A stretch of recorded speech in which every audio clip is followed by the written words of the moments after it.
Place à la chronique culture. Vous allez voir, on va rester dans le thème des repas de fête de fin d'année et des enfants. Les Espagnols ont trouvé la solution pour manger et s'amuser en même temps. Regardez. 5, 6, 7, ¿qué pasa? 8, 9, venga, 10, 11, me hago ya, y 12. ¡Feliz Año Nuevo!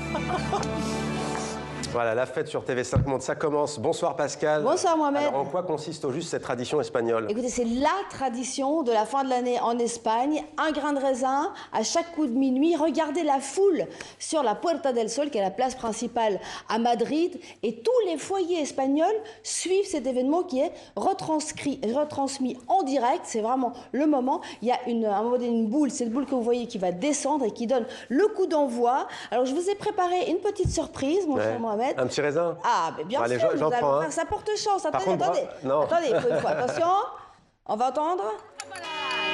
Ah. Je vous suis. Ah ouais. Là, allez.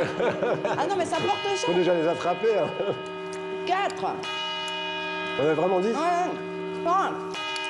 Ah non, ça va, hein, vous tenez la route. Bon, on va arrêter parce que sinon vous n'allez pas savoir qu'on fait une horlogerie. Ça va. On va s'exercer pour 2027. Vous êtes presque prêts. On était presque. Il m'en reste combien? Ouais, 6, on a mangé 4. Bah voilà. Bon alors, vous avez prévu en tous les cas. Ça demande de la répétition. C'est l'heure du bilan, mais nous on a choisi de parler des coups de cœur de la rédaction culture de TV5 Monde, Pascal. Je finis mon raisin. Ben moi non.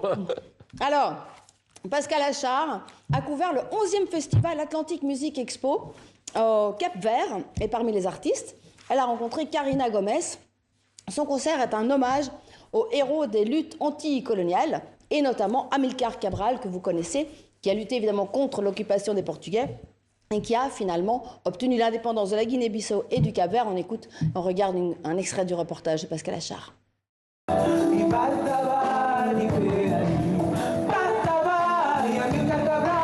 La lutte a été faite en Guinée-Bissau, mais ça a commencé avec la résistance du peuple noir au Cap-Vert. Et ça fait de sens de le faire ici. On célèbre 50 ans de l'indépendance. Merci Dieu! Merci Cabral! Amilcar Cabral.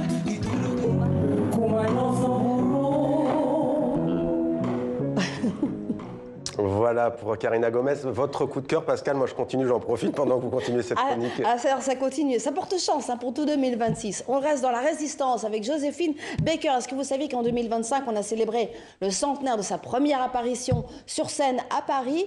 Et c'est aux Champs-Élysées, au Théâtre des Champs-Élysées. Et donc, le Théâtre des Champs-Élysées a souhaité rendre hommage à cette centenaire et au cinquantenaire de sa mort. Il a demandé à Germaine Acogny, qui est la maman de la danse contemporaine africaine, de revisiter son œuvre et sa vie. Regardez, elle a 80 ans sur la scène, c'est la magie.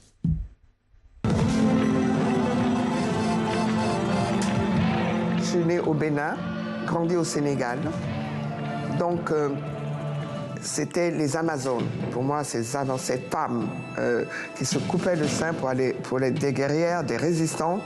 Pour moi, c'était vraiment Joséphine et Germaine pour lutter pour la résistance, pour lutter le combat, la lutte contre les inégalités, la lutte pour qu'il y ait la paix dans le monde. Et on poursuit avec le coup de cœur d'un certain Nicolas Georges. Eh oui, 4e album de Feu Chatterton, le groupe français. L'album s'appelle Labyrinthe parce qu'il a été en partie créé, composé, écrit en résidence au Louvre. C'est inhabituel. Nicolas Georges a rencontré Arthur Teboul, qui est l'auteur, interprète, compositeur principal de ce groupe. Et je vous propose de regarder un extrait. Allons voir ce que la vie nous réserve, ce que la vie nous réserve.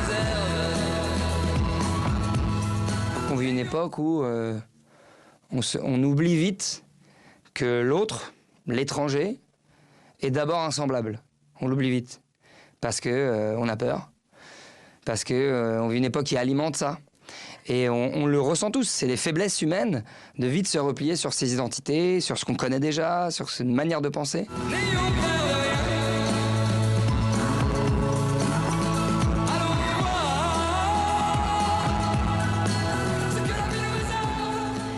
Et voilà. Chatterton, il nous en reste un, Pascal, on va Oui. pas de gaspillage. Ah non, et alors allons voir ce que la vie nous réserve en 2026 et surtout, n'ayons peur de rien, mon cher Mohamed. N'ayons peur de rien. Merci beaucoup, Pascal, pour cette chronique aussi fraîche que le raisin.